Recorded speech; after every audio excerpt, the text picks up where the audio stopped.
ഇന്ന് പുറത്തു വന്ന ഏറ്റവും പുതിയ ക്രിക്കറ്റ് ന്യൂസാണ് നമ്മൾ ഇന്നത്തെ വീഡിയോയിൽ നോക്കുന്നത്. ആദ്യത്തെ ഒരു അപ്ഡേറ്റ് ഹാർദിക് പാണ്ഡ്യയുമായി ബന്ധപ്പെട്ടതാണ്.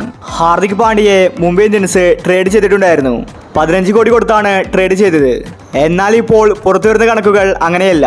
100 കോടിക്കാണ് പാണ്ഡ്യയെ മുംബൈ വാങ്ങിയതെന്നാണ് റിപ്പോർട്ട്. ട്രാൻസ്ഫർ ഇനത്തിൽ ഗുജറാത്തിന് ഏകദേശം 100 കോടിയോളം രൂപ ലഭിക്കുമെന്ന റിപ്പോർട്ടാണ് പുറത്തു വന്നിരിക്കുന്നത്. ഓപ്ഷൻ ബേസിൽ മാത്രമാണ് 15 കോടി രൂപ. ഗുജറാത്ത് വെറുതെയല്ല പാണ്ഡ്യയെ വിട്ടുകൊടുത്തത്.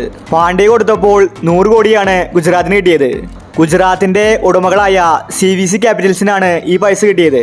മുംബൈക്ക് പൈസ ഒരു വിഷയമേ അല്ല. അല്ലെങ്കിൽ ഇത്രയും തുക കൊടുത്ത് പാണ്ഡ്യയെ വാങ്ങില്ലായിരുന്നു. അടുത്തൊരു അപ്ഡേറ്റ് വിരാട് കോഹ്ലിയുമായി ബന്ധപ്പെട്ടതാണ്. ഇന്ത്യ സൗത്ത് ആഫ്രിക്ക ടെസ്റ്റ് നാളെയാണ് ആരംഭിക്കുന്നത്. ഇപ്പോൾ ഇതാ കോഹ്ലി ഫാൻസിന് ദുഃഖവാർത്തയാണ് പുറത്തു വന്നിരിക്കുന്നത്. വിരാട് കോഹ്ലി ഇന്ത്യൻ ടീം വിട്ടിരിക്കുകയാണ്. നേരത്തെ കോഹ്ലി ഇന്ത്യൻ ടീമിനോടൊപ്പം തന്നെ ജോയിൻ ചെയ്തിട്ടുണ്ടായിരുന്നു. എന്നാൽ കോഹ്ലി എമർജൻസി ആയിട്ട് ഇപ്പോൾ ലണ്ടനിലേക്ക് പോയിരിക്കുകയാണ്. കോഹ്ലി നാളത്തെ ടെസ്റ്റിൽ കളിച്ചേക്കില്ലെന്ന റിപ്പോർട്ടാണ് പുറത്തു വരുന്നത്. നാളത്തെ ടെസ്റ്റിൽ ഇന്ത്യയുടെ സീനിയർ താരങ്ങളെല്ലാം തന്നെ ടീമിലുണ്ട്. രോഹിത് ശർമ്മ, രാഹുൽ, ജസ്പ്രീത് ബുംറ എല്ലാം കളിക്കുന്നുണ്ട്. അടുത്തൊരു അപ്ഡേറ്റ് സഞ്ജു സാംസണുമായി ബന്ധപ്പെട്ടതാണ്.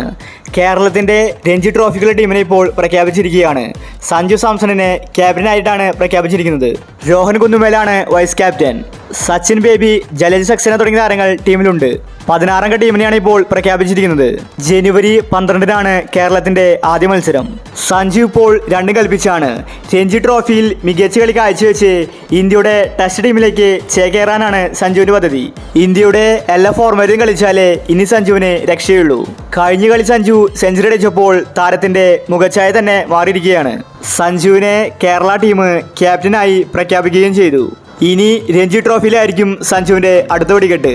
സഞ്ജുവിനെ നല്ല കളി പുറത്തെടുത്ത് ഇന്ത്യയുടെ ടെസ്റ്റ് ടീമിൽ കയറാൻ സാധിക്കട്ടെ. അപ്പോൾ ഇത്തരം ക്രിക്കറ്റ് ന്യൂസിന് വേണ്ടി ഈ ചാനൽ മറക്കാതെ സബ്സ്ക്രൈബ് ചെയ്യൂ.